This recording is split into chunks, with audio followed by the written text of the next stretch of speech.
All right, so this is what happened with Kobe in Game 7, right? Shout out Johnny Arnett because he already talked about it. Kobe Bryant, first off, he started off the series of being a combo guard of both scoring and playmaking for his teammates. In fact, he actually leaned of being more of a playmaker.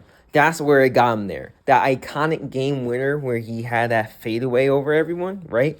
Kobe Bryant only had 24 points that game. He was still facilitating the ball. Kobe Bryant has, I think, mentioned it multiple times, how he actually prefers on playing defense and is willing to pass the ball when he's winning. He only takes so many shots when it feels like he has to do it by himself. We know about his work ethic, right? On how that Kobe doesn't pass the ball to anyone that he doesn't feel he doesn't work as hard or doesn't feel like is prepared for that moment. He doesn't trust no one else but himself unless you have shown that work ethic. You're on our test, shown that work ethic. That's why he passed him the ball in Game 7. Pau Gasol, they developed that relationship. Trevor Ariza, they developed that relationship. We seen, like, you can notice the roster difference in 2006 and 2008. It was the chemistry. It was the work ethic, right? It's a little bit different in 2006 when Phil Jackson just came onto the scene. When all these other role players just came onto the scene.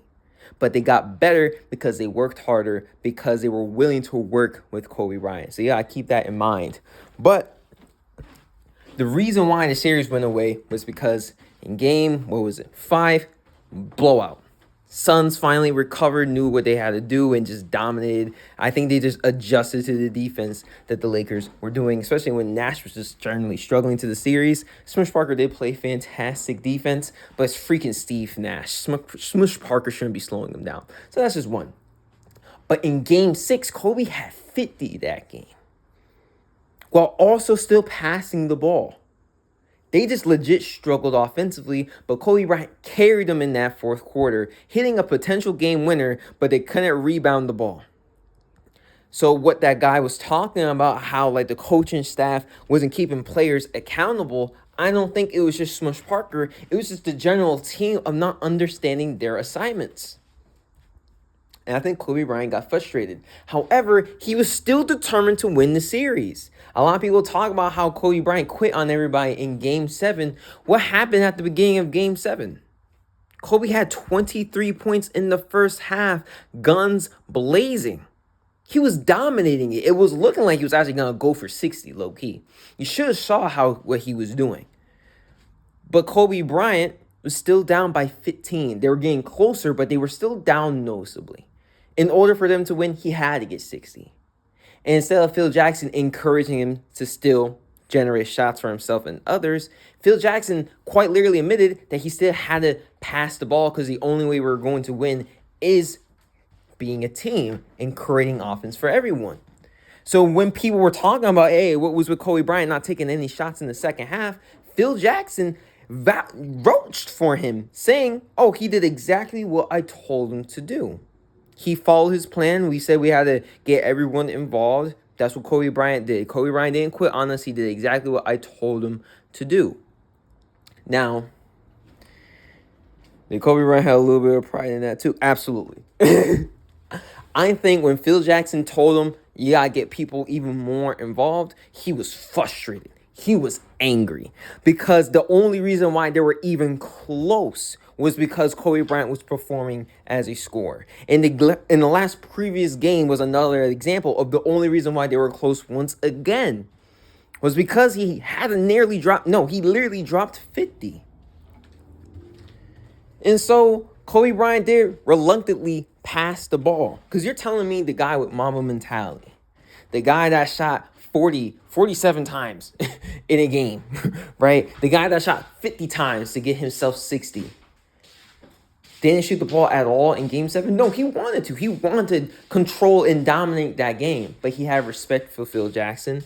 And he probably also believed that the reason why they were up was because he was playmaking the ball. And so he reluctantly did it. Yeah, he passed the ball. All right, this is what they're telling me. We're going to see how this goes. I think what would have happened was that if he was passing the ball and they were making their shots, he would have been more aggressive and still generating it like how he started off in the series. But he did pass the ball. And look what happened. The lead got bigger. They couldn't do nothing without Kobe Bryant. It's so funny to me how the biggest critique of Kobe Bryant is how he's this inefficient shot chucker and how he never passes the ball. And yet his biggest blunder, right, is the fact that he decided to start passing the ball. His team sucked. And Phil Jackson was flawed. And I don't think this is an indictment to him, but you got to recognize that Phil Jackson openly said that Kobe Bryant was the worst player to coach. And then he easily praised him when he wins those championships. How do you think that chemistry developed?